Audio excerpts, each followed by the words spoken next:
Ayan mga ka-lines, no, mga tangke na lang ginagawa ng anak ko. Ayan. Tapos yung kay sir, malapit na. Ayan.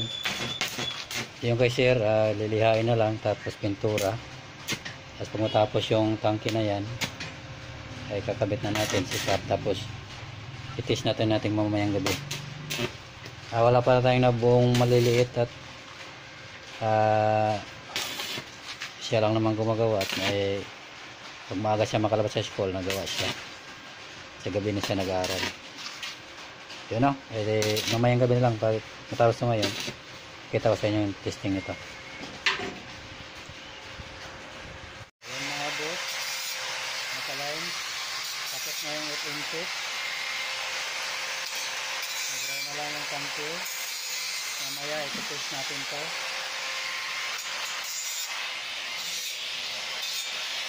Yan o. Kaya lang dumali niya, no? Kabuo na siya.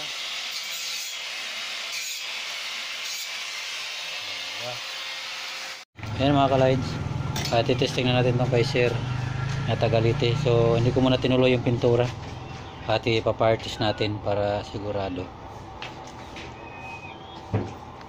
Ayan mga ka-lides, 8 inches to. Painitin muna natin to. Sasalangan din natin to ng kawali.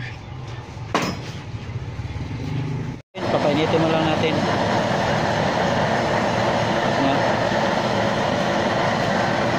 So, yun o. Parang umiinit. Naguglo na siya. Marami kasing tissue. Ayan, naguglo na. Pero salangan natin na kawali.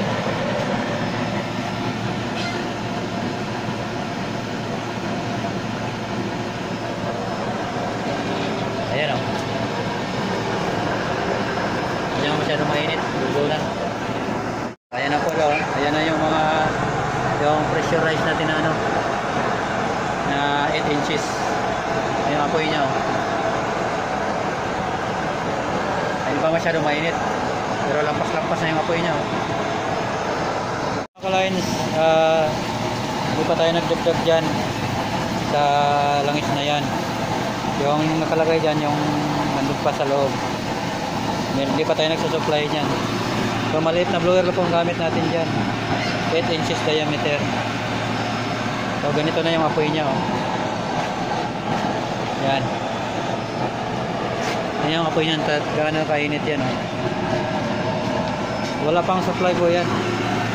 Nakikita nyo, walang supply pa yan. So malapit na sa kumulo. Nandun pa lang sa loob. Grabe kainit. So gawa ng anak ko to. Ang gawa niyan. At kay Sir Yajimer, taga Southern Leyte. Ayan sir oh. Kulong-kulo yan oh. Umpisa pala ng kulo. So siguro na sa mga 15 minutes kumulo na siya. Doon sa maliit yung 5 inches, umabot siya ng 37 minutes. Dito 15 minutes lang, kulong-kulo na oh.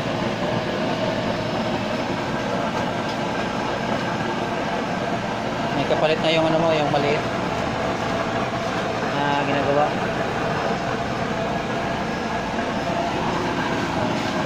So yung nasa chamber lang yun, kumulo na. Hindi tayo nagsusupply niyan.